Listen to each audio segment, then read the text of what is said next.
ভেটকেয়ার চ্যানেলে আপনাকে স্বাগতম। আজকে কথা বলবো টুলাভেট ইনজেকশন সম্পর্কে। এটি একমি কোম্পানির একটি পণ্য। টুলাভেট ইনজেকশনটি হলো টুলাথ্রোমাইসিন গ্রুপের একটি ওষুধ। এটি শুধুমাত্র প্রাণী চিকিৎসায় ব্যবহারের জন্য। উপাদান: প্রতি মিলি ইনজেকশনে রয়েছে টুলাথ্রোমাইসিন আইএনএন 100 মিলিগ্রাম। ফার্মাকোলজি: টুলাথ্রোমাইসিন একটি দীর্ঘক্ষণ কার্যকারী নতুন ট্রাইঅ্যামিলাইড মাইক্রোলিড গ্রুপের অ্যান্টিবায়োটিক, যা রাইবোসোমাল 50S সাবইউনিটের সাথে যুক্ত হয়ে ব্যাকটেরিয়ার প্রোটিন সংশ্লেষণে বাধা প্রদান করে।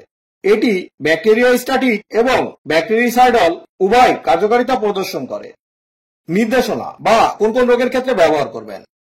টুলাভেট সংবেদনশীল অণুজীব ঘটিত শ্বাসতন্ত্রের রোগসমূহে ব্যবহার করতে পারেন, চোখের সংক্রমণে ব্যবহার করতে পারেন এবং পা পচা রোগের বিরুদ্ধে অত্যন্ত কার্যকারী। টুলাভেট ফুসফুসের খোরাক চিকিৎসাতেও নির্দেশিত বা ব্যবহার করতে পারেন। মাত্রা বা প্রয়োগ বিধি: কতটুকু এবং কি পরিমাণে ব্যবহার করবেন। প্রয়োগের পর শুধুমাত্র মাংসে এবং চামড়ার নিচে প্রয়োগের জন্য 1 মিলি পশুর দৈহিক 40 কেজি ওজন হিসাবে একবার প্রয়োগ করতে হবে। প্রয়োজনীয়তা বিবেচনা করে 48 ঘন্টা পর পুনরায় একবার প্রয়োগ করা যেতে পারে, অথবা রেজিস্টারকৃত ভেটেরিনারি চিকিৎসকের পরামর্শ অনুযায়ী ব্যবহার করুন। প্রতি নির্দেশনা: মাইক্রোলিড বা লিনকোসামাইড এর প্রতি সংবেদনশীল পশুতে ব্যবহার করা অনুচিত। সাবধানতা ও সতর্কতা: টুলাথ্রোমাইসিন চোখে জ্বালাভাব রয়েছে, দুর্ঘটনাক্রমে চোখের স্পর্শ থেকে দূরে রাখুন। পরিষ্কার পানি দিয়ে তাৎক্ষণিকভাবে চোখ ধুয়ে ফেলুন। পার্শ্ব প্রতিক্রিয়া: সাধারণ পার্শ্ব প্রতিক্রিয়ায় ইনজেকশন প্রয়োগস্থলে ফোলাভাব, ফাইব্রোসিস এবং রক্তক্ষরণ দেখা দিতে পারে। বিরল পার্শ্ব প্রতিক্রিয়া: কোলিটিস, ডায়রিয়া ইত্যাদি দেখা দিতে পারে।